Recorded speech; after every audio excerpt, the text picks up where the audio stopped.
Bueno, Ok, buenas noches a todos. Estoy iniciando la grabación.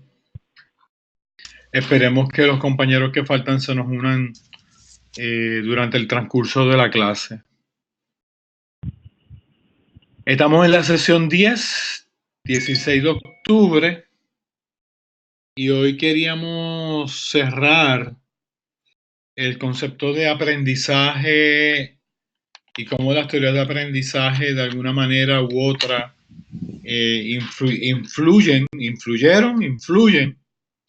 influirán en el diseño instruccional,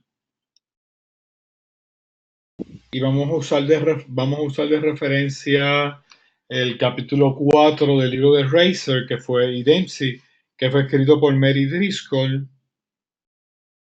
Pero antes quisiera saber cómo les ha ido con los materiales que hemos presentado en las sesiones anteriores, los distintos materiales que se les han colocado, si los han podido leer, qué les ha parecido, cómo se han sentido con ellos, si les han ayudado.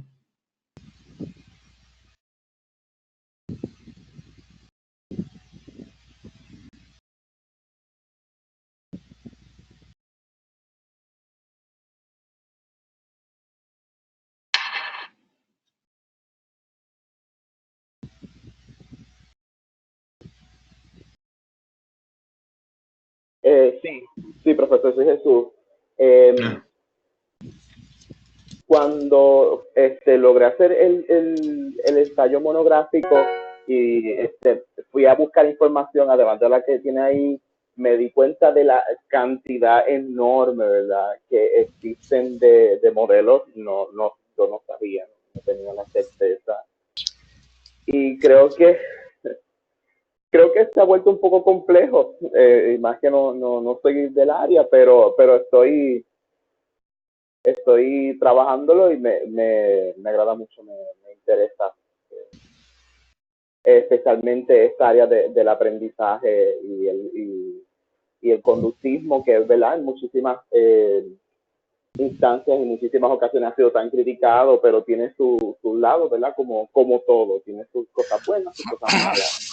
Eh, y cómo ha influido en distintos de los modelos que se usan actualmente y cómo de estos modelos han tomado del conductismo lo que es bueno y han logrado hacer cosas bien interesantes que se usan en el día de hoy, para llegar a muchísimos estudiantes, muchísimas personas. bueno, han tomado del conductismo y del cognitivismo, o sea, que han ido tomando de todo. De hecho, el capítulo precisamente empieza con un acopio que hace la autora sobre cómo las distintas teorías han tenido su influencia en distintos elementos para el diseño instruccional. Mira, tiene que ser lógico.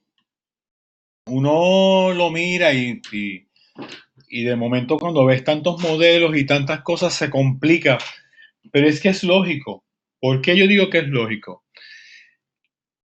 Cuando estamos hablando del campo de tecnología instruccional, si nos mantenemos en el estricto concepto de que la tecnología es para solucionar problemas, y si es tecnología instruccional es para solucionar problemas del aprendizaje, es obvio que la manera en cómo vamos a atender los problemas del aprendizaje tiene que entrar en juego.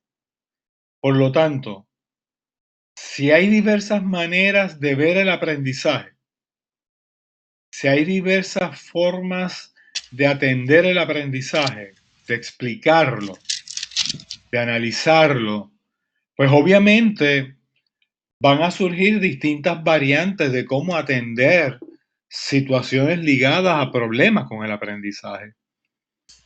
Entonces, ahí es que uno, en el campo de tecnología del aprendizaje, uno no aprende todos los modelos de diseño. De hecho, la autora menciona un modelo que yo empecé a verlo hoy y todavía me cuesta trabajo entenderlo. Es el 4CID. De los holandeses. Sí. Yo también traté. Me Veo consuela los, que usted. sí, veo los diagramas, veo y la lectura que seleccioné obviamente no me lleva a ningún lado. Tengo que buscar una lectura mucho más sencilla todavía para poderlo entender. Pues porque cada cual va explicando desde su perspectiva. Entonces, la rigurosidad de la disciplina es el que yo esté consciente que hay distintos enfoques. La rigurosidad de la disciplina me lleva a que seamos de alguna manera constantes en la manera en cómo vamos, y cuando digo constante no me refiero a que hagamos lo mismo siempre, sino constante en el enfoque que podamos dar aquí, el enfoque que podamos dar acá, el enfoque ante esta necesidad, el enfoque hasta la otra necesidad. Pero sí va a ser normal todo ese, inclusive cuando nos ponemos a leer el artículo que estamos que tenemos para la discusión hoy, nos vamos dando cuenta que aún dentro del cognitivismo, la autora va mencionando distintos enfoques que no son los enfoques tradicionales que uno ha escuchado. Y eso lo hace más interesante todavía porque nos damos cuenta de que el mundo de las teorías de aprendizaje es un mundo inmenso, enorme, que va dependiendo de las investigaciones y de lo que cada cual va descubriendo sobre la marcha. Lo importante es uno poder cernir y poder identificar y poder aplicar. Entonces ahí que está un poquito la rigurosidad de aquellos que quieren utilizar el campo de tecnologías de aprendizaje como un campo profesional para el desarrollo de instrumentos, artefactos, eventos y situaciones académicas. ¿Algún otro comentario que alguien quiera hacer sobre los materiales en la página, sobre las lecturas antes de iniciar con esta lectura? Sí, a mí me encantó y de hecho le quiero preguntar si esos recursos se quedan en la página y nosotros tendríamos posteriormente acceso a ellos, a esas fuentes, porque la de teorías de aprendizaje es una referencia especial. Ajá. Que es excelente, resume de una manera concisa, pero lo esencial de las teorías. Por cierto, en la de procesamiento de información no funciona el link, quizá lo pueda ver después. Ah, ok. Pero hay una colección maravillosa que nos puede, sí, nos permite hacer una idea sobre las diferentes teorías, definiciones. Esa es la que más me ha gustado, más que bueno, claro, y el capítulo en sí, y, la referencia sobre Robert Garnier. Y el video en portugués. El video está en portugués. Es el único idioma romance que yo no conozco, pero visto que manejo los otros, di bastante. Es muy bueno, verdaderamente, sí, muy bueno. Solo que me daba hasta un poco risa tratando de captar el mensaje. Yo creo que sí lo he hecho, aunque con un poco de dificultad, reconozco. Pero sí, excelente. Y el capítulo en sí, también, como usted decía, que la autora hace un recorrido, presenta las diferentes teorías dentro de la cognitivista, aparece no la teoría del procesamiento de la información, la del aprendizaje situado, yo no sé cómo se traduce en español, schema theory, la teoría de la esquema. Yo le llamo teoría del esquema, sí, yo no he oído otra alternativa. Es que no traté de encontrar, porque tomaba notas y lo dejé así. Lo que me sorprendió un poco, de hecho no tanto ya, porque lo he visto en lecturas anteriores, es que el constructivismo, que yo pensaba que es la teoría que más va a influir en los diseños instruccionales contemporáneos, no es muy apreciado por su falta de, si quiere, como decía aquí que no me acuerdo, que ay, no lo veo. Bueno, el hecho es que no está muy convencida de sus virtudes, y lo he visto anteriormente, creo que la imposibilidad de predecir los resultados, visto que cada persona, según el constructivismo, tiene un conjunto diferente de experiencias, que el aprendizaje es único y diferente. Entonces dice, sí, ya lo encontré. La popularidad del aprendizaje de los, ¿cómo se dice? Los ambientes de aprendizaje constructivistas tienen dificultad en un diseño efectivo. Y menciona, y porque muchos dicen que simplemente no funcionan. Que Kirchner, Weller y Clark condujeron un análisis de guía minimal, de ambiente de aprendizaje de guía minimal, no sé si lo traduzco bien, y ven que los estudiantes están persiguiendo un apoyo uniforme, y entonces que ellos necesitan una strong instructional guidance, ¿cómo se dice? Guidance, un guidance, ¿cómo se dice eso? Rather than constructivist based minimal, que, bueno, me resulta difícil traducirlo al español, pero está en la página 41. Ok. El capítulo. Que no me sorprende que no le da mucho crédito, digamos.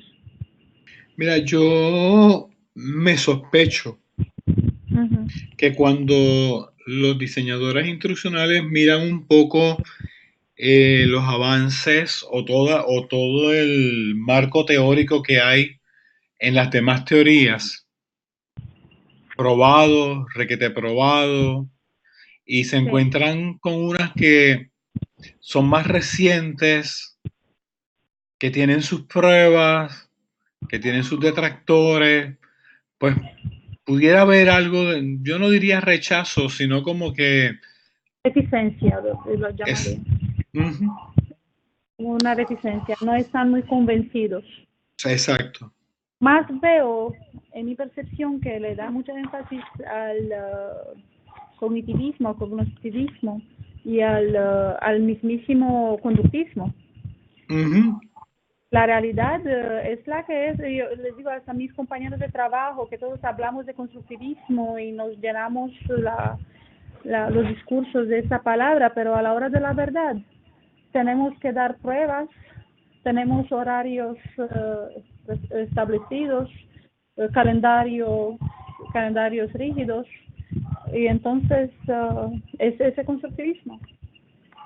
Permite que verdaderamente cada uno aprenda según sus experiencias previas, que acomoden el nuevo conocimiento, que lo asimilen, que lo acomoden, le dan el tiempo. No sé. Sí, ahí tienes, y además recuerda que aunque es un campo que arranca de principios de siglo, que ya pudiéramos estar hablando del diseño instruccional y de las teorías de aprendizaje y de todo esto, podemos estar hablando ya casi de un siglo de historia, pero sigue siendo un campo joven. Es como un campo filosófico, ¿no? Porque tú lo plasmas en el papel, pero en la práctica tú adoptas lo que entiendas que puedes adoptar, ¿no? Bueno, no, o sea, tú planeas en el papel, pero tú haces experimentación. Y la experimentación es la que te va a decir si lo que plasmaste en el papel va o no va. O sea, no es como que los teóricos van por un lado y los investigadores van por otro. Muchos teóricos son investigadores. Coge el caso de Piaget, por ejemplo. El mismo Skinner. Muchos de los teoristas son investigadores. Ellos van llevando sus investigaciones y a la luz de lo que van recibiendo en sus investigaciones, de los resultados, van cambiando sus estrategias o van cambiando su teoría, dependiendo de lo que ellos entiendan que deban hacer ajustes, si es que aplica eso. Pero no es como que un marco que surge de la nada, un marco que surge conceptualmente y no se prueba empíricamente. De que las pruebas empíricas, pues basadas en las influencias históricas y basadas en lo que en cada momento de la historia han tenido disponible, pues son otros 20 pesos. De Pero hecho, no. sin haberlas experimentado. Ajá. Perdón. Sí, No, continúa. que sin haberlas experimentado no se convertirían en teorías, tendría que confirmarse de forma para convertirse en una teoría, ¿no? Correcto.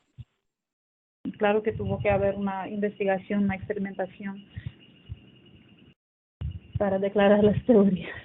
Sí, no, y cada teoría tiene su fundamento. O sea, los perros de Pavlov no fue simplemente por lo que él vio en los perros. O sea, fue documentando, fue viendo, fue experimentando. Lo que pudo haber sido quizás una observación casual se convirtió en un campo de estudio. Se expandió al nivel humano. Ajá. Pero también eso fue un experimento genético, lo de Pavlov.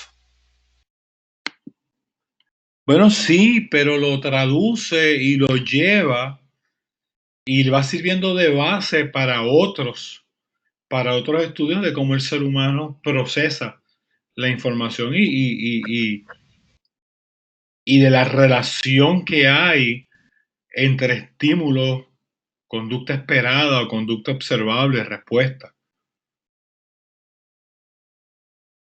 A que pudiera haber estado investigando otra cosa, se encontró con otra, pero sirve de base, quizás no solamente para él, sino para aceptar o rechazarlo. O sea, que no solamente veamos la historia como que se aceptó, también muchas teorías son rechazadas por nuevas investigaciones.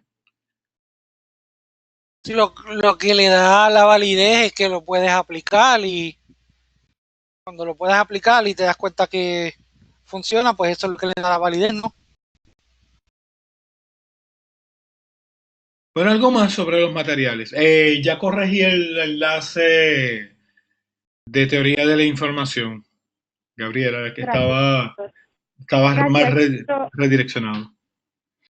Entonces, para regresar un poquito a la pregunta, ¿podríamos acceder a esos enlaces después o tendríamos que de alguna forma recopilar la información mientras estemos en el semestre? Mira, es una pregunta interesante, porque el problema es que yo pago por los estudiantes que se conectan, pero podemos hacer algo, podemos hablarlo y podemos hacer algo.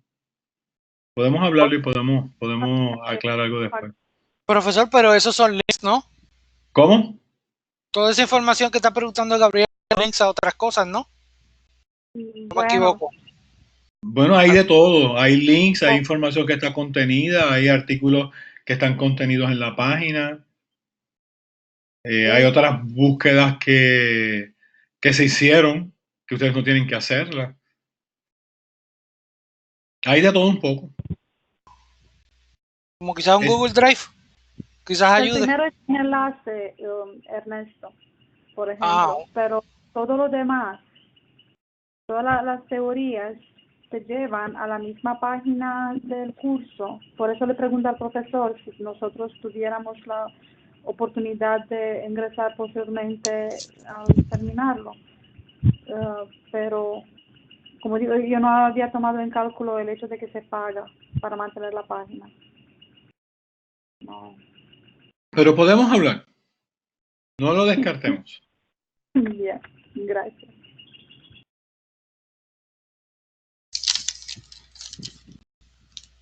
Bueno, ¿cómo quieren aproximarse al artículo? Psychological Foundations of Instructional Design.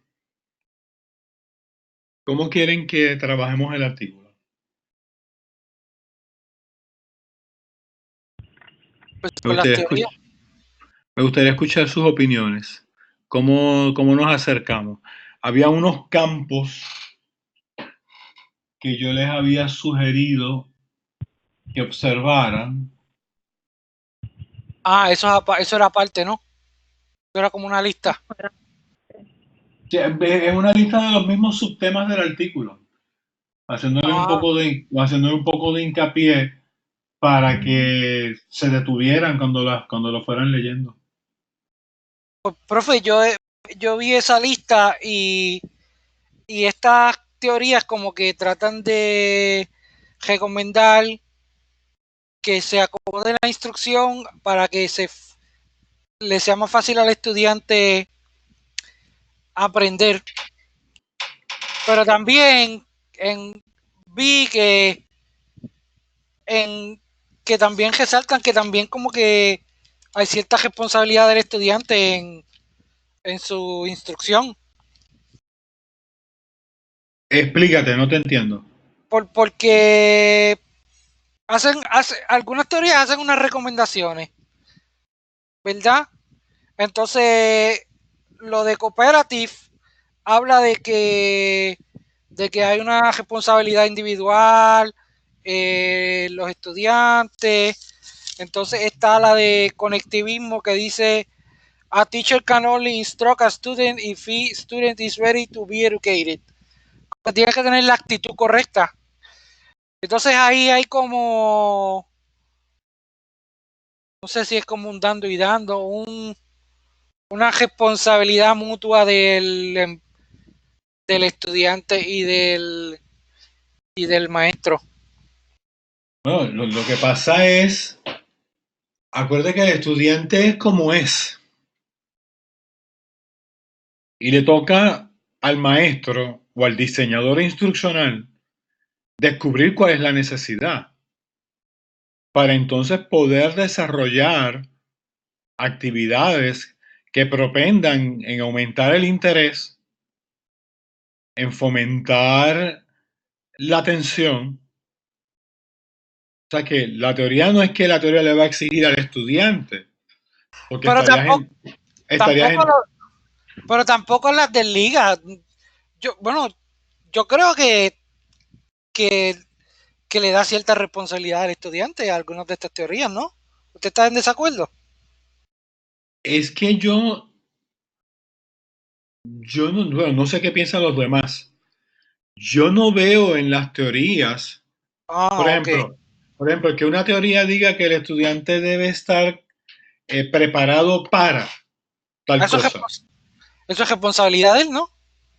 Bueno, no, porque si él no tiene la capacidad para hacerlo, es responsabilidad en el evento instruccional para que ocurra. O sea, lo que va a hacer la teoría es partir de cuál es el principio. Entonces, el diseñador o el maestro tiene que llevar al estudiante a ese nivel, porque si no estarías entrando en una negociación miti-miti. Y entonces, ¿qué pasa si al estudiante no le interesa? Claro, ¿qué pasaría en un ambiente universitario? Esto puede ser otra cosa. En un ambiente universitario, en un ambiente graduado, pudiéramos estar hablando de otro nivel.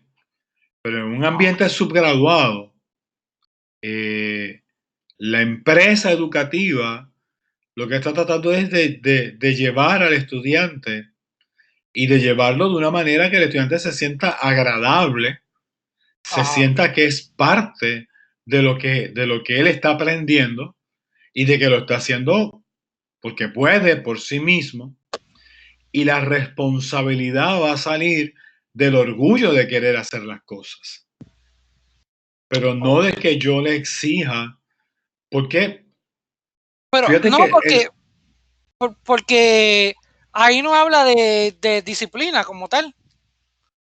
Habla de un sistema de recompensa.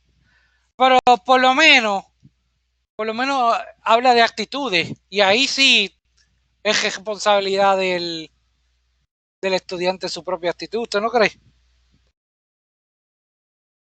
pero tú no puedes como maestro ayudar a cambiar su propia actitud. Sí, bueno, es difícil, pero sí. Buen punto, sí, claro. El docente tiene como misión cambiar esa actitud si es negativa, Ernesto.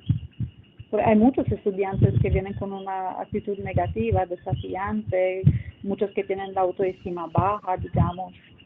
Pero está en nosotros como docentes cambiar approach, ¿cómo se dice? Esta actitud, perdón, valga la redundancia, para él poder captar, aprender, internalizar el aprendizaje verdaderamente, poderlo aplicar posteriormente. Pero la actitud sí es muy importante. Como Sí, o al decía menos, ah, Francisco sí, Mora, sin emoción no hay aprendizaje. Y entonces hay que, y los pasos de Gagné, que hay que captarles la atención, ¿no? Que presentarles los objetivos, pero sobre todo sí captarle la atención, captarle el interés. y hay que crear ese ambiente, hay que crear ese ambiente para ayudar al estudiante a llevarlo, porque si no pudiéramos caer en un Endejarlo. modelo en el que tú no estás dispuesto, pues yo no voy a hacer nada, pues te quedas ahí. Ah, Entonces, Exactamente. estamos fomentando eh, la experiencia de aprendizaje.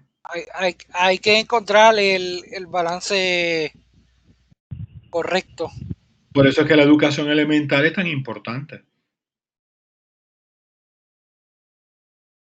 Sí, Tal. sí, profesor, quería añadir que tenemos que pensar, ¿verdad?, que los jóvenes, los estudiantes no son tabulas rasas, no vienen completamente vacíos, ¿verdad?, como uno debería pensar.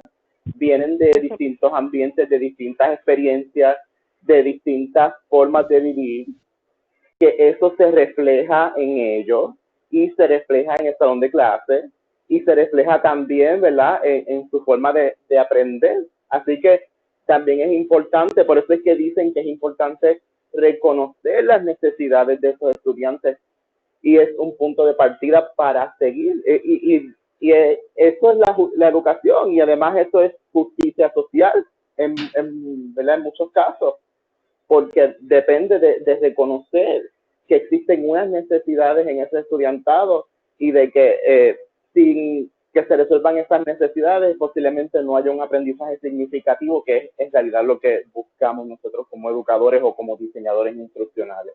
Eso es todo. Y de hecho, te voy a poner otro marco de referencia. Te voy a poner un marco de referencia al modelo andragógico. Te contratan como diseñador instruccional para preparar una capacitación para una serie de empleados mayores de edad que necesitan enfrentarse con la tecnología para poder continuar trabajando en la compañía. ¿Qué vas a hacer con las 2, 3 señoras o los 2, 3 señores que simplemente no quieren saber de tecnología?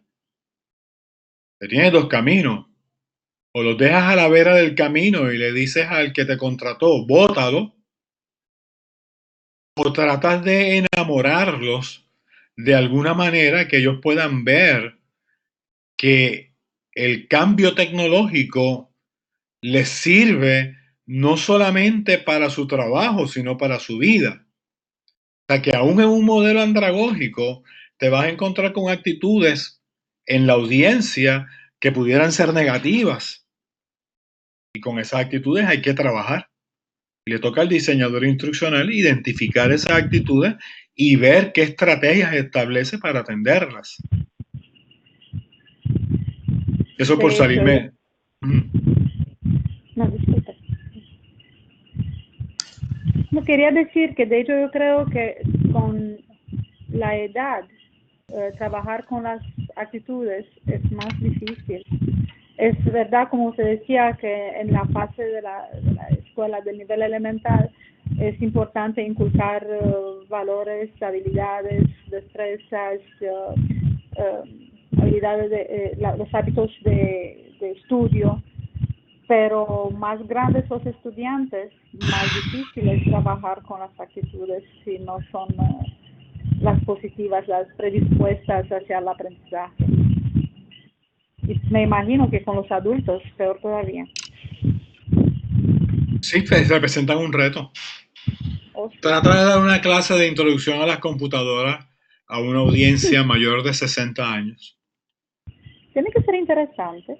Sí, sí. Depende de la actitud del docente también, profesor. Porque si el profesor, si el maestro, el docente, llamémoslo como sea, tiene el deseo de enseñar, creo que eso lo perciben también los estudiantes.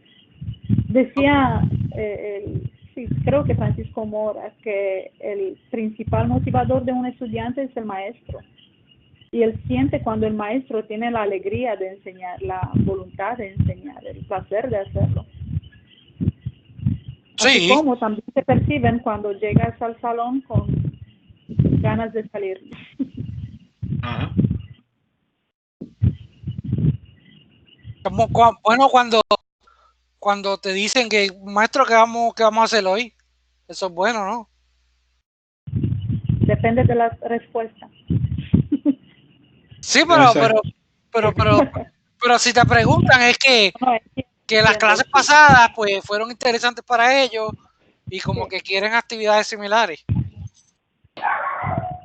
Bueno, el artículo de la doctora Driscoll comienza en el primer párrafo haciendo un acopio de Skinner y lo que aporta Skinner a la teoría del diseño instruccional, particularmente lo que es el refuerzo, el feedback, los objetivos conductuales y la práctica.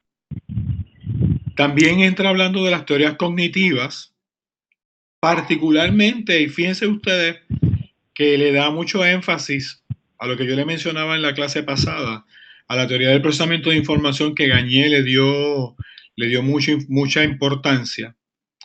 A lo que hemos llamado teoría de esquema, que de verdad que yo, perdonen mi ignorancia de no tener siempre usado ese tema. No, ya estoy en los cognitivos. ¿Pero cuál es el de esquema? Una teoría cognitiva, pero no tengo la... Ella lo menciona en el artículo. Ah, ok. Está 38, Ernesto. Perdón, profesor. No, tranquila. Y va mencionando por cada campo qué aportó. Es interesante porque noten ustedes que ella no está descartando ninguna teoría. ¿Ella está listándola? Que no está. No está descartando ninguna teoría. Y a cada una nos sugiere cómo utilizarla en el diseño instruccional. Y la razón de esto es porque es un campo ecléctico. Entonces, en muchas ocasiones, cuando uno habla de instrucción utilizando tecnología, se nos acusa de ser conductista. Una de los énfasis que yo le hago a las personas es que quizás el autor que más habló del uso de computadoras para la enseñanza Skinner. No, Skinner lo que hizo fue instrucción programada, pero Skinner no conoció computadora en el sentido de la palabra. Seymour Papert, el creador de Logo. Y Seymour Papert era discípulo de Piaget. Claro. Él creo, ¿cómo decir? La teoría del construccionismo, instruccionismo, para darle otra énfasis al constructivismo de Piaget. Entonces, vamos a ver de que en realidad Driscoll lo que está tratando de hacer es decir, mira, las teorías no son buenas o malas por el sentido, hay cosas que son descartables, hay cosas que se pueden utilizar, hay cosas que ya han quedado, pero lo que ha sido la aportación que ha ayudado a dirigir el campo, pues ella lo destaca. Y eso, ese primer párrafo de la lectura, para mí, vale la lectura completa. ¿Cómo es? Me perdí. Que ese primer párrafo de la lectura, ¿tú la leíste? Yo lo empecé, pero yo empecé por el segundo párrafo, por donde habla de Learning Define. No, pero ese primer párrafo ella está precisamente haciendo un acopio de lo que las teorías han aportado. Y para mí es una visión muy interesante porque en palabras sencillas, cortas, ella demuestra lo que han aportado las distintas teorías. Me llamó la atención que inclusive menciona a Gagné. Claro, más adelante descubro de que ella ocupa una silla en Florida State como profesora que está dedicada a Leslie Briggs, y Leslie Briggs trabajó con Gagné, así que por eso pues me imagino que en algún momento ella fue discípula de Briggs y de Gagné, y por eso toca parte de la teoría de Gagné. Me pareció muy interesante esa parte. En términos del aprendizaje, ¿qué les parece la manera en cómo ella toca el aprendizaje y la definición del aprendizaje?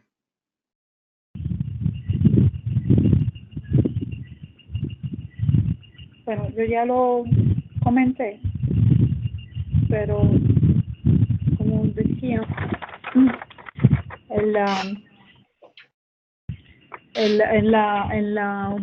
que ahora no encuentro las notas como siempre. Bueno, pero ella habla del cambio que lleve al aumentar, ampliar el rendimiento, el potencial de rendimiento del estudiante, y que ese cambio tiene que ser duradero.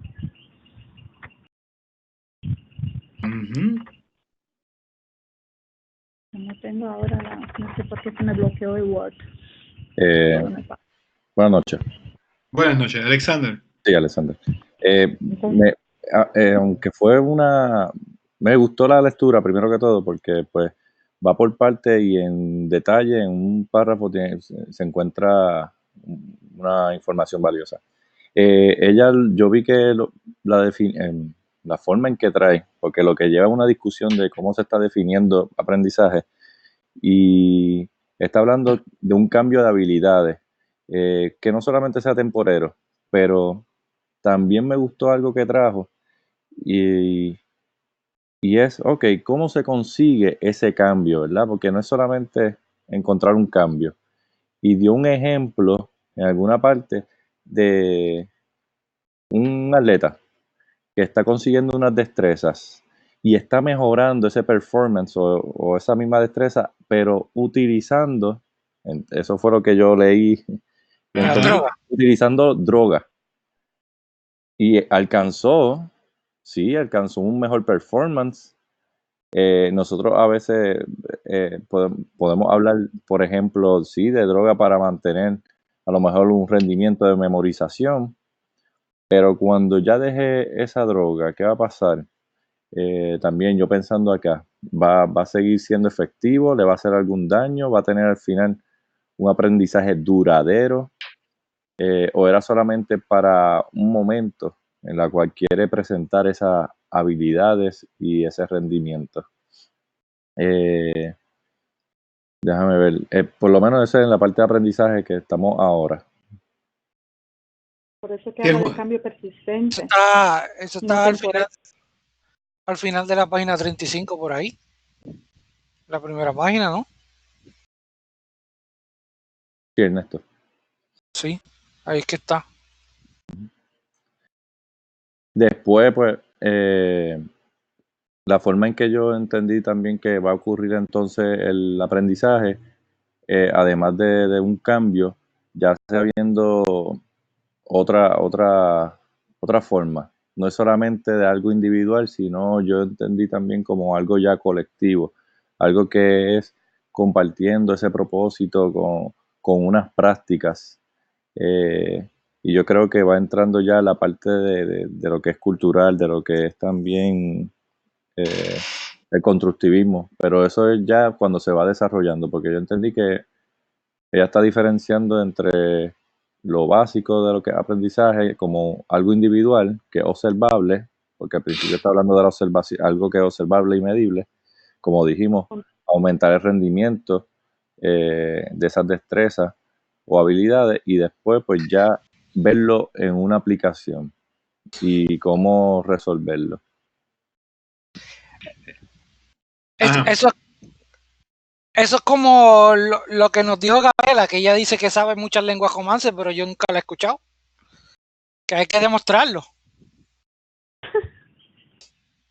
Yo te creo, Bueno, Gabriela, no cuando te nos preocupes. encontremos para la presentación final te voy a decir algo Sí, diferente. yo te creo, Gabriela, no te preocupes. Es bien interesante porque la autora nos va llevando de la mano, en eso que decía Alexander ahora, nos va llevando de la mano y a mí me llama mucho la atención en la página 36 a la izquierda, Ajá. cerca del penúltimo párrafo, ella tira una oración y la tira como quien tira algo para ver cómo reacciona la gente. Dice, furthermore, learning is characterized not just by the process within an individual learner, but also by the processes shared by and affecting the members of a defined group. Ella va tirando el comentario del aprendizaje sociocultural, lo va Que afecta tirando.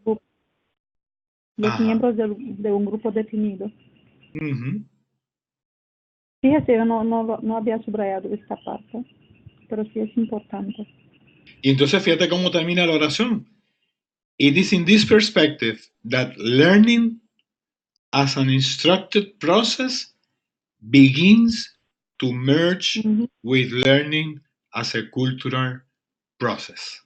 Pero entonces eso se limita a cuando tú compartes lo que aprendiste. Bueno, no es que compartes lo que aprendiste, es que el ser humano es un ser sociable que vive en comunidad. Pero afecta a los miembros de la comunidad, eso está diciendo. Bueno, por ejemplo, lo que yo aprendo en cualquier contexto, pues yo lo comparto, pues la otra persona está aprendiendo. Yo estoy aprendiendo también porque yo estoy practicando lo que aprendí cuando lo estoy enseñando, ¿verdad?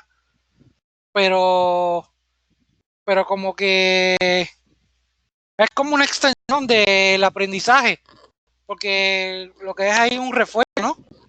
Pero fíjate, tú puedes ejecutar acciones que son fruto de tu aprendizaje. Y esas acciones tú las estás ejecutando sin ningún interés de enseñar a nadie. Pero la gente te está viendo. Y ellos aprenden. Exacto. O sea que fíjate que no es meramente el compartir formalmente un conocimiento. Es lo que se da a diario en ese intercambio cultural entre las personas. Eso puede ser dar el ejemplo. A mí se me ocurre el ejemplo de, por ejemplo, tú tienes un maestro modelo en una institución y los estudiantes o los mismos o otros profesores ven cómo él se desenvuelve y ellos dicen, ok, me gusta esa forma de hacer las cosas y pues ellos están aprendiendo, ¿no? Sí, es un poco más complicado, pero pudiera mostrar ese ejemplo. Sí, porque yo me acuerdo de uno de mis profesores que a mí me encantaba cómo le enseñaba. Y yo dije, wow, me gusta mucho cómo él hace estas cosas. Bien, entonces inmediatamente ella entra por las tres visiones, por las visiones clásicas, y empieza por la teoría conductista. Y noten ustedes que básicamente la única persona que menciona bajo el conductismo es Skinner. Si vamos mirando, vamos a encontrar de que es básicamente la única persona a quien ella menciona. Hay una... Ella trae la opinión de Skinner, que está ahí en el mismo primer párrafo debajo de Behavioral Learning Theory. El aprendizaje puede ser entendido, explicado y predecido enteramente en la base de eventos observables, llamado conducta del aprendiz, along with its environmental antecedents and consequences. Noten ustedes que aunque quizás Skinner no estaba pensando en un entorno cultural, pero se está hablando de una relación con el ambiente. Y con el ambiente que se crea, con el refuerzo, con la acción. Nada, me parece interesante los puntos de cómo Driscoll va atando una a la otra. Y pues ese detalle me pareció curioso. No sé si alguien quiera mencionar dentro de qué le llamó la atención dentro del conductismo que nos trae la doctora Driscoll.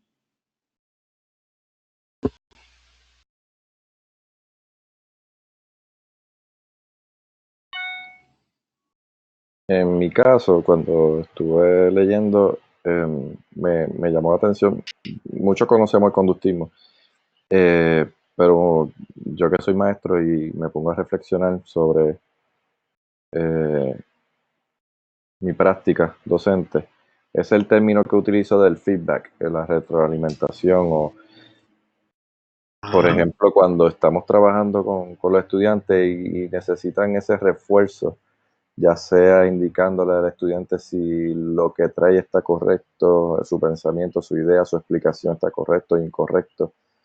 Porque sabemos que dentro del constructivismo, pues ellos están creando su concepto, su proyecto, pero normalmente ellos quieren escuchar ese feedback, esa respuesta para entonces reforzar lo que ya tienen. Es mi práctica, mi experiencia, aunque yo siempre le doy ese espacio de creación y de reflexión y de análisis, pero al final pues ellos también se sienten bien escuchando de que su aportación y su explicación está correcta. Y yo creo que, no sé si es eso lo que trae Driscoll en ese aspecto con el término de feedback.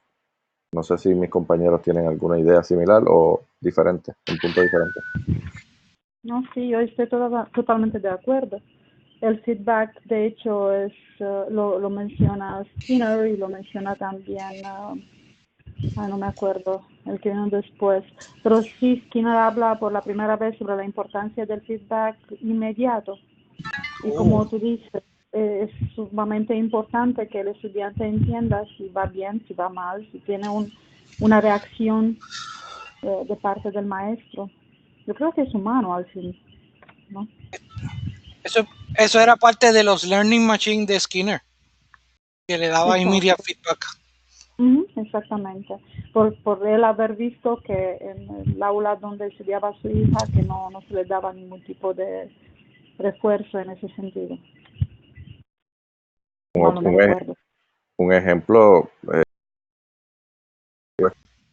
una simulación, un laboratorio virtual o algún trabajo de repaso donde ya la misma máquina le da si la respuesta estuvo bien, tú lo notas, aunque estén en grado 11 y ya son Claro. grandes, sienten esa alegría, esa emoción de que la tuvo bien, porque tuvo Así un es. feedback, tuvo una respuesta de si lo hizo bien o lo hizo incorrecto. Ujú. Pero hasta nosotros estamos contentos, ¿verdad? Sí, Cuando hasta nosotros también. hacemos Yo me algo, alegro pero yo también me alegro cuando ellos lo tienen correcto, así que claro. ¿Y qué les parece a ustedes la última oración?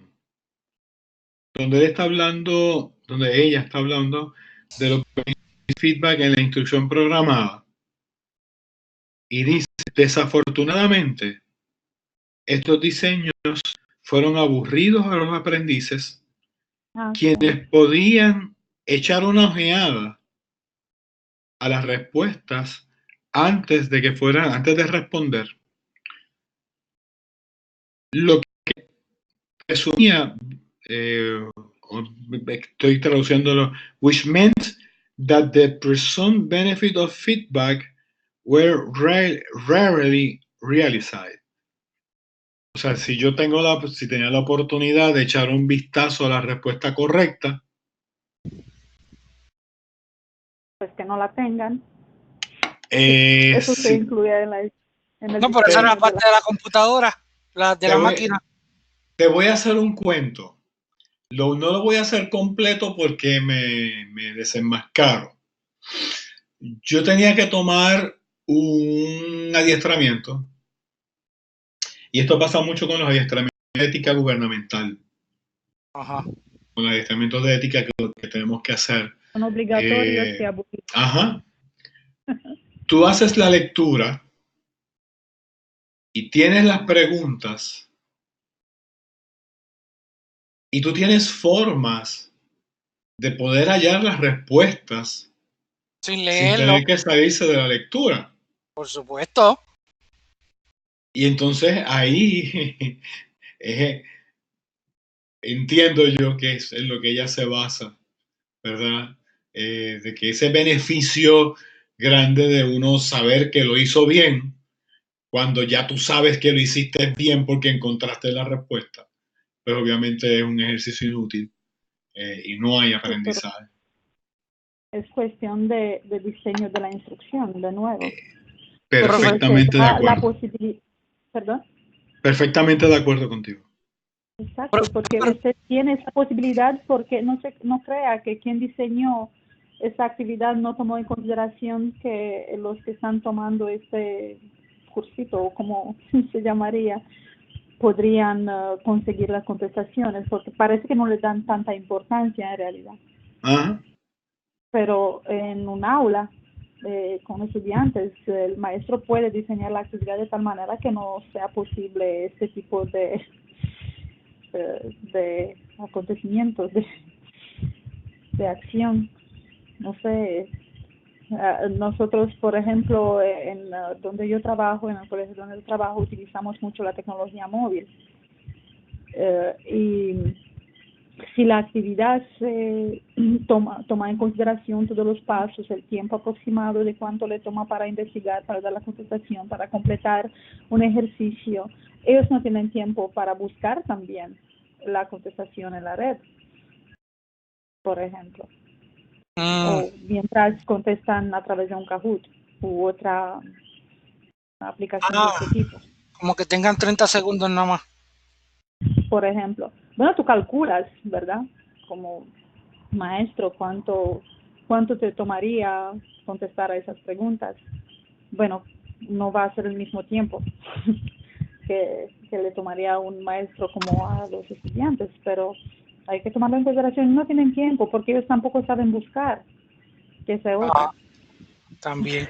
Tienen que escribir la contestación, la pregunta completa. Después tienen que volver. Sí, lamentablemente. Sí, para buscarlo, pues. Yo estoy de acuerdo con Creo en las virtudes del feedback. Perdóname, Alexander. No, que estoy de acuerdo también, porque en el sentido de que eso va a depender del diseño instruccional, cómo se hicieron las preguntas. Esto de tener una lectura y ya las preguntas, y tú dices, espérate, sí, lo puedo contestar más rápido sin hacer la lectura. Lo mismo podría pasar con las mismas asignaciones, por ejemplo, que ya vamos a suponer que se envió una asignación Voy a coger el caso de matemática, pues 12 ejercicios de matemática, y a lo mejor este estudiante pues no sabe realizarlo, y lo que hizo fue que se copió. No es la misma alegría realmente de que lo logró, de que lo hizo bien, que hubo un aprendizaje. Es La simplemente, alegría pues, de haber engañado al maestro. ¿cómo? La alegría de haber engañado al maestro, haciéndolo pensar que es una Sí, Cumplir. cumplir, exacto, pero no lo realizó, no tuvo un beneficio, como dice aquí Driscoll, que no hubo un beneficio en este caso, porque yo le puedo decir, anotar, por ejemplo, un 5 de 5 por haber hecho, pero pues ese beneficio realmente no llegó porque no tuvo un feedback o una respuesta genuina de donde tuvo dificultad, si lo logró, ¿verdad? De una manera genuina, honesta. Yo creo que más o menos lo que está diciendo en ese último párrafo y lo que entiendo por lo que ya tiene de antemano una respuesta, a diferencia de alguien que está resolviendo esos mismos ejercicios, esos mismos problemas de una manera ya honesta y genuina. Muy bien. Lo ideal sería evitar las asignaciones y hacer los trabajos en el periodo de clase. Sí mismo. Sí, estoy de acuerdo. El flip classroom. Eso sería lo ideal. No Sí, sé eso, en qué medida. Ajá, perdón. eso mismo. En esto mencioné el Flip Classroom y eso, el Flip Classroom, si está bien diseñado, es el propósito de que las asignaciones no se hagan en la casa, sino que la asignación es más la parte teórica, la parte básica, y ya en el salón pues hacemos los retos más difíciles. Así que, Las asignaciones se hacen en la clase, sí, con lo exacto. que aprendes en la casa. Pero eso no sé en qué medida puede ser posible con todas las materias. Por ejemplo, en lo que te concierne a ti, que eres maestro de física, yo no sé si, bueno, la parte teórica, sí, la pueden estudiar en casa, pero en lo Sí, que concierne la aplicación de las fórmulas en problemas, no sé si... sí, en el caso mío, yo que soy de física, se puede, pero yo normalmente lo que hago es que lo más básico de la parte matemática, de la parte de verdad, la matemática envuelta en la física, que sí se puede, pero pues hay que tener, ¿verdad?, una estrategia, unas técnicas a la hora de hacer esa grabación antes de que vengan a clase. Se reduce una buena planificación. Exacto, sí. Muy bien, no he ido ni a Jaro ni a Jesús, no tienes nada que decir.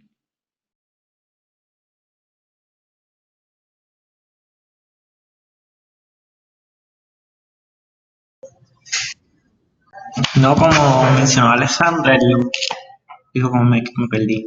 Estaba con constructivismo. Y fue que Skinner añadió el elemento de la retroalimentación. Y me llamó la atención eso, porque en la siguiente teoría él como que le da énfasis a lo que sería el feedback, que es la del procesamiento de la información.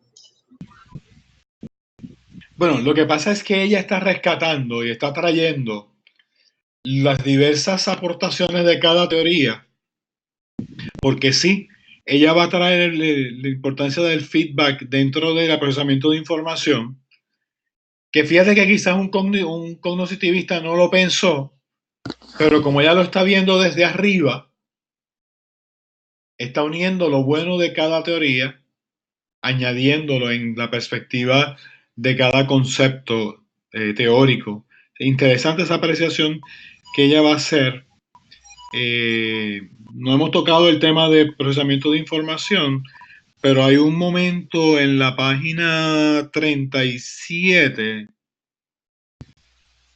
donde ella, y estoy hablando del segundo párrafo, donde ella va a decir que el feedback dentro de la perspectiva del procesamiento de información sirve para dos funciones, o tiene dos funciones. La primera, la que decían los conductistas, proveer el conocimiento about si está correcto o no está correcta su respuesta. Pero luego tiene una segunda función, que es la de proveer información correctiva que ayude a modificar el performance.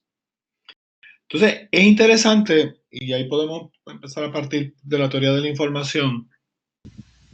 Es interesante, ella trae de la teoría conductista lo que ocurre dentro del ser humano cuando el ser humano procesa la información.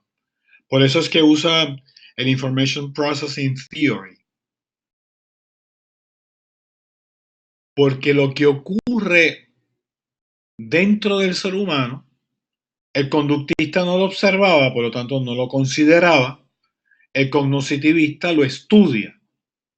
Entonces fíjate cómo ella trae un elemento conductista, como el feedback, que puede ayudar en dos direcciones. Sí, en dejarme ver, me equivoqué, fallé, pero si me equivoqué, ese feedback adecuado me puede ayudar a mejorar mi estructura interna en la clarificación de ese proceso de información erróneo que pudo haber hecho o que pudo haber fallado. Es interesante esa apreciación. ¿Para el esquema? Estoy en procesamiento de información todavía.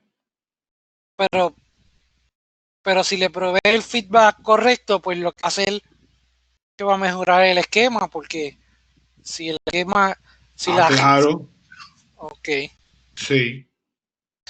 Profesor, esto de que recomiendan de que el feedback debe ser inmediato. Entonces, yo aquí pensando que si un estudiante te contesta, te hace una pregunta, tú tienes que tener la respuesta correcta inmediatamente. Por eso yo creo que la primera parte de cuando tú vas a prepararte para dar una clase debe ser dominar el material a cabalidad, cosa de que no tengas que volver. Pero el feedback se lo No, porque vas a dar tú al estudiante. Sí, pero es el inmediato. Y para tú poder puedes pues, contestar todo tipo de preguntas, bueno, dentro de lo razonable, tú tienes que tener un dominio completo del material Bueno, se supone que el sea el especialista en la materia, ¿no? Sí, pero que yo diría que la primera parte de la planificación debe ser eso, estudiar el contenido. No, lo que pasa es que yo no voy a preparar un ejercicio para guiar el aprendizaje si me quedo en la teoría de Gagné de los eventos de la instrucción. No voy a preparar un ejercicio el cual yo no sé la respuesta. No, Yo pero no sé el procedimiento para realizarlo. Acuérdate. Ajá. Pero tú tienes que saber mucho más que la respuesta. Tú tienes que dominar el tema, cosa de que puedas contestar cualquier pregunta que llegue. Porque van a salir, en la mente de los estudiantes van a salir muchos esquemas incompletos y hay cosas que va a haber muchos conflictos cognitivos que no van a cuadrar con los mismos estudiantes. Pero estás hablando de dos cosas. Estás hablando de un feedback o de una retrocomunicación inmediata, donde yo le voy a decir al estudiante, esto que has hecho, lo has hecho correcto, lo hiciste mal por esto, fallaste aquí, debes mejorar acá. El feedback no es que el estudiante se le ocurrió una pregunta, te la hizo y tu respuesta es el feedback. Son dos cosas distintas. Ok, pero eso ayuda a los esquemas si le das la respuesta correcta y ayuda como el aprendizaje. Bueno, claro, pero lo que te está diciendo, cuando tú planificas un evento instruccional, tú no te vas a ir a lo adivino. No, pero por eso tú tienes que dominar. Bueno, eres el experto en el contenido, obviamente. Ajá. Y tú vas a provocar el aprendizaje del estudiante dentro de su capacidad. ¿qué es lo que me estaba diciendo de que no va a ir a lo divino? Bueno, que no vas a ir adivinando, ni vas a ir, o sea, tu pensamiento, tu procesamiento, tu actividad está organizada a base de unas necesidades que tú has observado. ¿Qué es lo peor que puede pasar? Que un estudiante haga una pregunta que tú no puedas contestar. Pero que se la Eso, pero es que si no la puedes contestar, por X o por Y razón, eso no es malo. Bueno, pero ¿por qué no la va a poder contestar? Bueno, pueden pasar mil cosas, mil preguntas que te puede hacer un estudiante. Y tú no vas a contestar una barrabasada si no sabes la respuesta. O sea, el maestro no es un sabiondo que domina todo el conocimiento. Menos hoy que tenemos a los estudiantes accediendo al Internet y teniendo acceso a revistas y artículos donde puede inclusive conocer detalles más allá de lo que puede conocer un maestro. Tú sí le puedes decir, vamos a analizarla y vamos, o sea, no es un pecado yo no poderle contestar una pregunta más. Claro, yo tengo que estar preparado para en el área que he preparado, valga la redundancia, el evento instruccional, yo pueda aclarar cualquier duda porque voy guiando el aprendizaje. Pero no quiere decir que me tengo que leer todos los libros hasta nivel universitario No, para pero poder. dentro de lo razonable, profesor. Por eso, pero ¿qué más da si hay una pregunta que yo no puedo contestar? Pues el profesor, el estudiante no arregla su esquema y esa oportunidad de contestarla no es que se pierde, pero no es la misma Bueno, cuando la no vuelvas sé. a contestar. Ok, pero si no la puedes contestar, ¿cómo vas a atacar el problema? Contestándola eventualmente. O asignándola, ¿Ok? o asignándola. Oh. Pero ¿por qué no pueden, por ejemplo, utilizar el momento para hacer un ejercicio de búsqueda todos los Por estudiantes internet. al mismo tiempo, el maestro exacto, el maestro incluido, a ver cuál es la contestación? Porque como usted dice, sí tiene toda la razón. Yo pensaba inicialmente en que el maestro se supone que conozca su materia y que sí pueda contestar. Sin embargo, tiene razón cuando dice que los estudiantes tienen ahora acceso a un mundo de información a un clic de distancia. Y entonces podrían, o sea, yo creo que también es un ejercicio de humildad, si quiere, y de ejemplo, en decirles que nadie lo sabe todo y estamos para aprender toda la vida. Y vamos entonces a averiguar juntos cuál es la contestación. Hasta inclusive un ejercicio en vivo, digamos que tuvieras tiempo en clase, pudieras hasta inclusive identificar fuentes de información que pudieran ser buenas versus fuentes de información. O sea que yo no le veo un problema a esa situación. Ay. No lo es. Yo, ¿Tú qué? no, que yo sí creo que el maestro debe ser un sabiondo, pero está bien, profesor. Pero es que no hay forma en esto. No hay forma que un maestro lo sepa todo, no la hay. En estos momentos no la hay. Antes los bibliotecarios leían todos los libros que existen en la biblioteca. Hoy día es imposible, ¿verdad, Ernesto?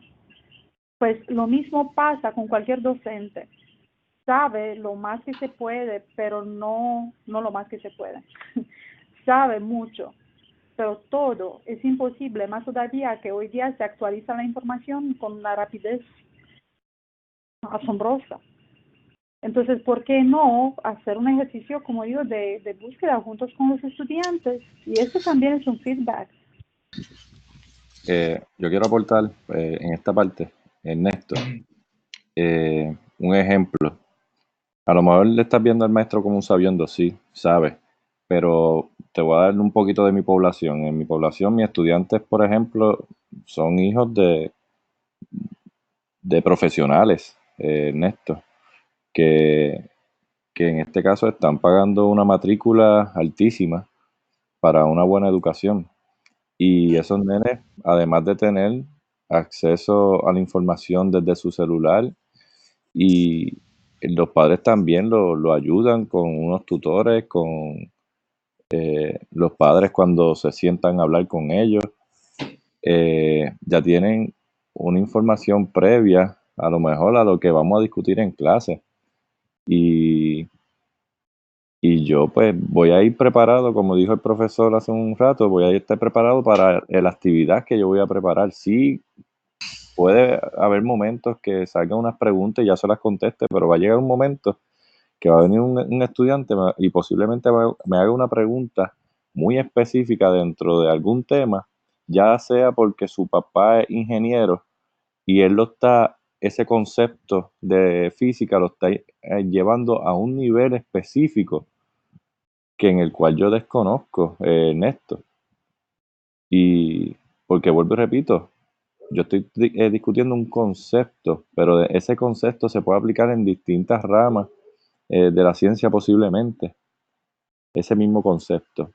Así que no es que tengamos que leer todo, porque la realidad es que yo a lo mejor le estoy enfocado a la ingeniería y no tanto a la astronomía, un ejemplo, o que ese mismo concepto de la física está implicado a un tema de biología dentro de la medicina, y lo mío no es la medicina. No me voy a leer también ahora las revistas y los textos de medicina o de astronomía, cuando a mí particularmente mi interés es más en la ingeniería.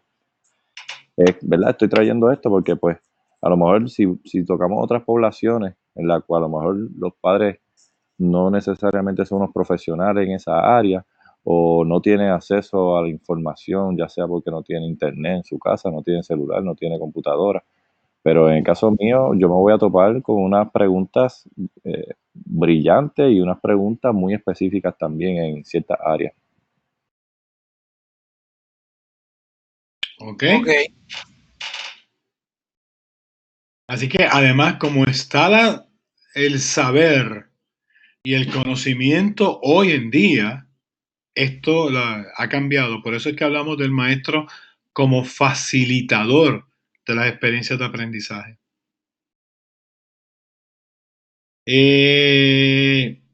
Seguimos avanzando en la lectura. Y en la página 38, ya la doctora Driscoll nos empieza a hablar de la teoría de esquema y la carga cognitiva. ¿Qué les pareció? ¿Qué les pareció esto?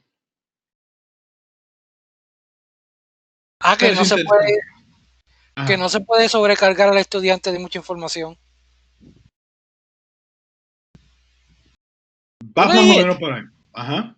Yo leí de esto hace tiempo. No. ¿Cómo es? No, que yo creo que yo había leído esto anteriormente. Lo más seguro. Sí, tú no puedes sobrecargar al estudiante. Tienes que darle la información poquito a poco para asegurarte que esté bien. Bueno, más que eso es que la carga cognitiva no debe ser una carga onerosa e imposible de manejar. Yo creo que lo que el estudiante pueda manejar se maneja, pero ciertamente hay que buscar la forma en que la carga cognitiva sea menor para facilitar el procesamiento. Una pregunta, porque a lo mejor no entendí muy bien este concepto o esta teoría, y me ayudan. Yo, en la forma en que lo entendí yo, es que, ok, los esquemas son conocimientos, ya sean previos o lo que tiene, en este caso, el aprendiz. Y organizado. Y organizado, exacto. Y nosotros, por ejemplo, los maestros, a mí me han enseñado, y sobre todo en el campo de la física, a romper esquemas, a romper esos esquemas para reestructurarlo nuevamente, porque a veces vienen con unos conceptos erróneos, en otras palabras, lo que se llama los misconceptions o concepciones alternativas en español. Y el ejemplo más básico de caída libre o de un objeto que cae, que no importa la masa, esos dos objetos van a caer a la misma vez. Si los lanzo desde una misma altura y con una misma velocidad.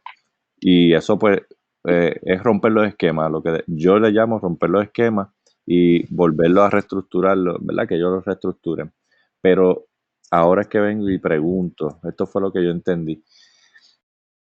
En esta teoría, lo que también se busca es que no se quede en un plano, para mí, superficial, sino que esas destrezas o eso que está aprendiendo, se rompen los esquemas para llegar a unos niveles más altos o unos niveles de aprendizaje más altos, como por ejemplo solución de problemas, análisis, y que no Yo se te quede. podría, yo te podría hasta responder, hacerte una pregunta.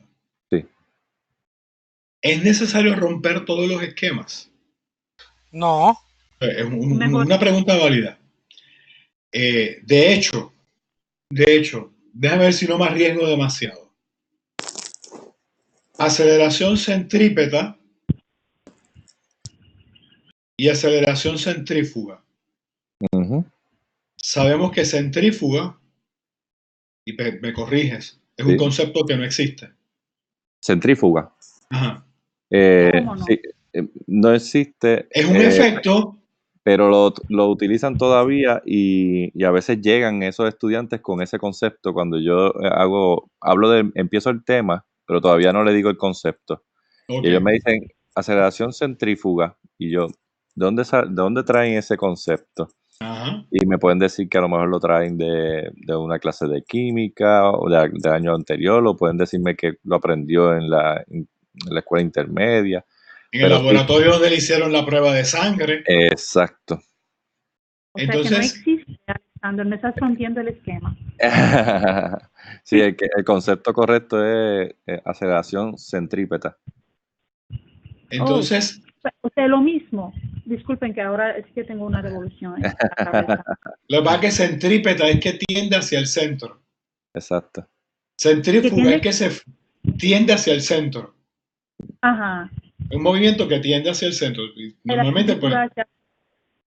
entonces, por ejemplo, tú tienes digamos que tienes un yo-yo y le estás Ajá. dando vuelta al yo-yo. Y el yo-yo Ya. no se te va, está acelerado centrípetamente. Le cortaste el cordón y se fue centrífuga. Pero no se fue porque existe aceleración centrífuga, se fue porque eliminaste lo que estaba haciendo que fuera cordón. acelerado centrípetamente. Exactamente. Ok. Lo último Pero que esperaba esta noche era eso. Gracias. Eso mismo, lo que dijo el profesor es completamente correcto, es lo que está pasando. Ya cuando dejaste hacer esa fuerza centrípeta, esa fuerza hacia el centro, pues entonces se va a ir en línea recta.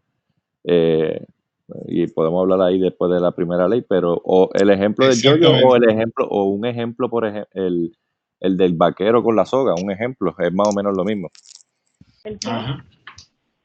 El vaquero con la soga, que le está dando vuelta en el aire, pues más o menos está Ya. haciendo ese mismo movimiento o ese mismo efecto de que está haciendo una fuerza hacia el centro o una aceleración hacia el centro, y eso es lo que se llama centrípeta. Cuando lo soltaste la cuerda, pues entonces es que dejaste de hacer una fuerza centrípeta, y a veces le llaman a eso centrífuga. Ok. Incorrectamente. Pero con eso no he roto necesariamente el esquema, sino que lo desarrollé.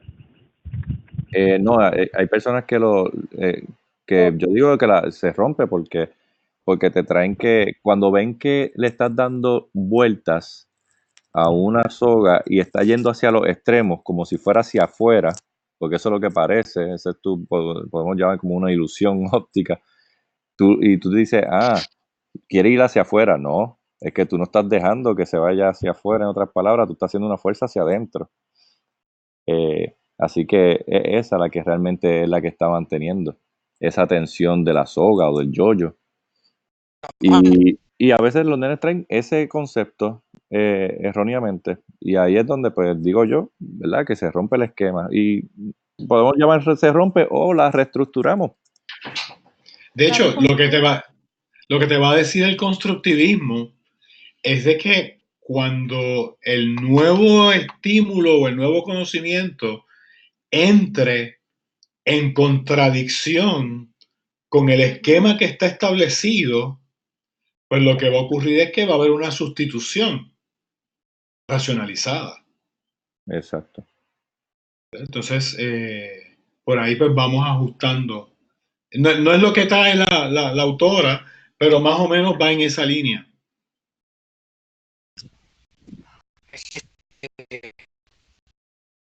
¿Perdón? Dice que es importante que los esquemas lleguen a una automatización para liberar la memoria a largo plazo. Sí, porque en la medida en que tú establezcas esquemas correctos,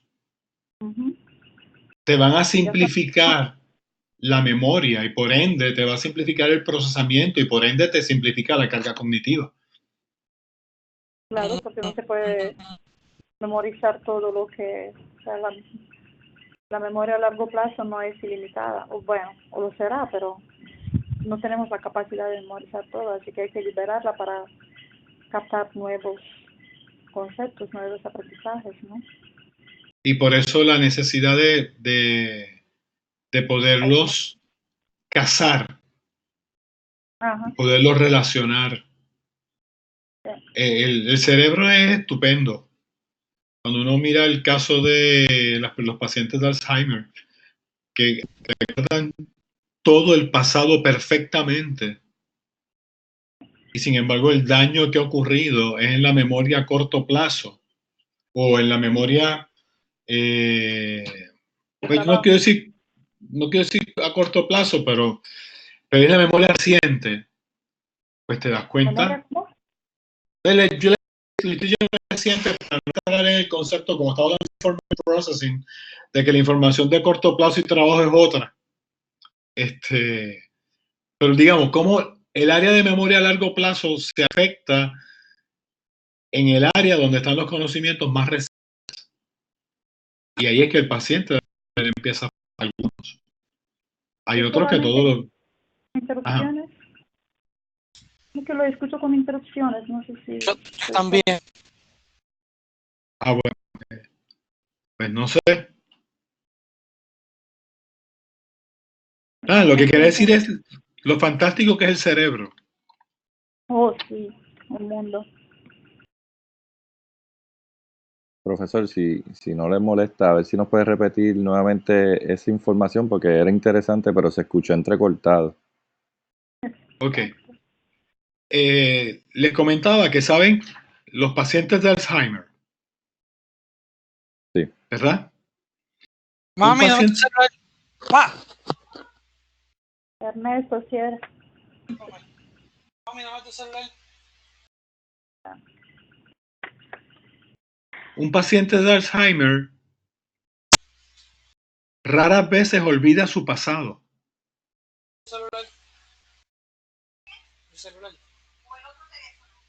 ¿Me oigo bien? Sí, sí.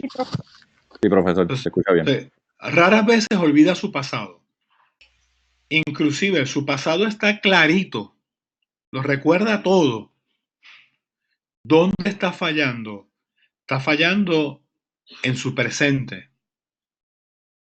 En las cosas que tiene que hacer normalmente. Entonces, porque la parte del cerebro que se dañó no afecta el pasado. Afecta la parte donde está su memoria más reciente. Es el mismo cerebro, son las mismas conexiones, pero las neuronas que se afectaron son otras. Ha habido otros casos de personas que han tenido accidentes y han olvidado muchísimas cosas. Sin embargo, tú le das un trabajo de macramé, le das un trabajo de manual y lo realizan perfectamente. Lo sabían hacer ya. Exacto. Entonces, la parte donde el cerebro se afecta no es donde ocurrió, pues porque tenemos que ver el cerebro como una gran masa, si queremos decirlo así, compuesta por todas las neuronas, pero va a depender de dónde es que ocurre el daño. Entonces, como inclusive personas que se pasan haciendo juegos, personas mayores que se pasan haciendo juegos de palabras, juegos de asociación, tienen otras avenidas para recordar. Las avenidas para recordar funcionan como las carreteras en Puerto Rico. Yo puedo ir a Ponce desde Camuy, puedo ir a Ponce por Adjuntas, pero si esa carretera se daña, yo puedo ir a Ponce por Mayagüez. Y esas conexiones en las neuronas son reales. A ver si les consigo una referencia de experimentos que se hicieron con gatos, donde tenían, con gatos no, con ratas, donde tenían unas ratas en una jaula, donde las ratas lo único que hacían era comer y pasar la vida. Y otras ratas que tenían distintas ruedas, juegos, laberintos. Para buscar la comida tenían que pasar por laberintos. Entonces, cuando exploran el cerebro de ambas ratas, descubren que hay conexiones en mayor cantidad en las ratas que estuvieron entretenidas con juegos, con laberintos, con challenge, que aquellas que no tuvieron nada. Así que lo más posible una persona que tarda en demencia senil o que tarda o que pudiera tener Alzheimer, pero que tarda y tiene mejor recuerdo, pudiera estar, y no estoy trayéndolo como una teoría, pudiera estar en la cantidad de conexiones que realizó su cerebro uniendo conocimientos. Es fascinante el mundo de los procesos cognitivos. Eso es neuroplasticidad. No sé cómo se llama. Yo lo tomé en un curso de procesos cognitivos. Mientras estaba narrando, también llegué a la misma conclusión, esté correcto o incorrecto, de que si tenemos esos retos en la vida de hacer conexiones, de ser creativos, de buscar la forma de solucionar problemas y no siempre algo dado, además de, digo yo, ser más exitoso a solucionar problemas y a tomar decisiones, mantener también entonces un aprendizaje más activo, que es lo que estamos hablando, creo yo. Sí, porque estás provocándolo. Ajá. Súper. Precisamente estás provocándolo.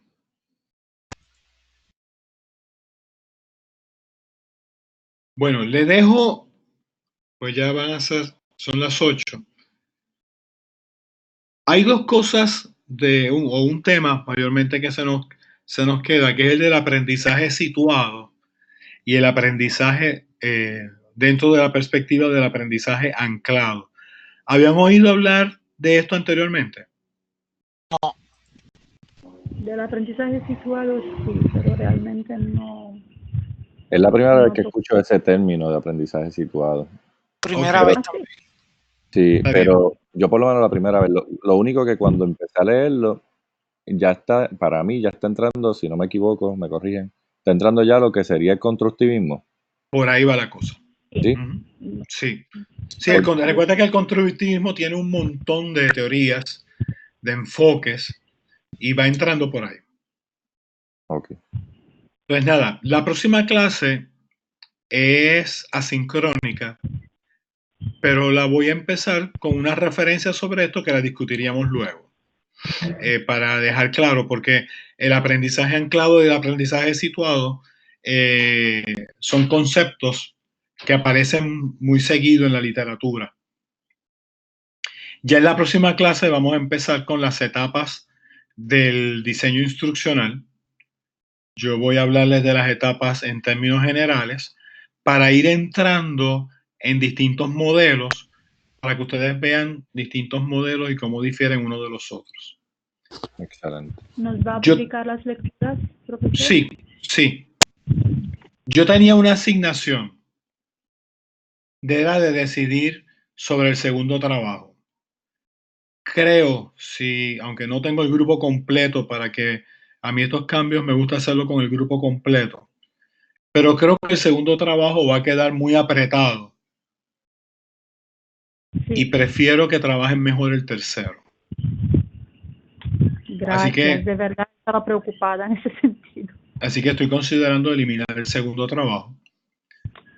Sustituirlo por un ejercicio de un día, de una clase, y dar entonces para que según vayamos empezando a trabajar con los pasos del sistema del diseño instruccional y las teorías, ustedes puedan ir entonces entrando en su trabajo final. Me parece que es la decisión más sabia.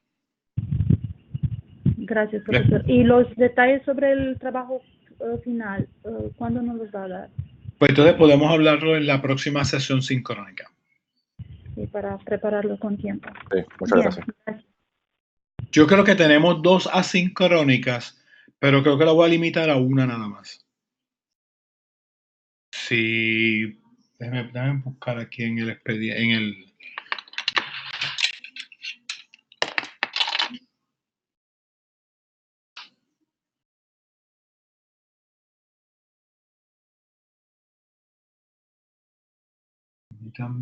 yo la vi por aquí, ahora no la veo.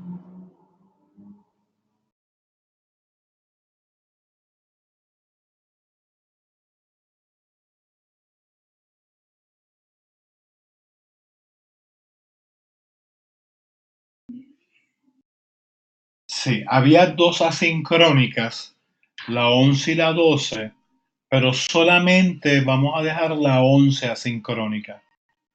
La 12, que es la del 28 al 1 de noviembre, la vamos a dejar sincrónica. Está bien. Prefiero terminar sincrónicamente. Pues como estoy aplicando algunos cambios, atendiendo esa pregunta, ese comentario que Gabriela me hacía en la sesión pasada, pues prefiero tenerla sincrónica. Muchas gracias, de verdad. Bueno, ¿alguna pregunta, algún comentario?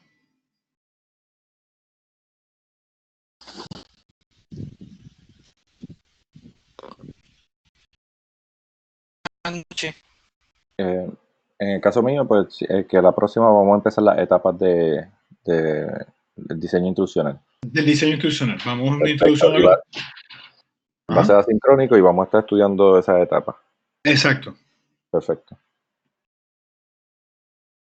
Muy bien, ¿algo más?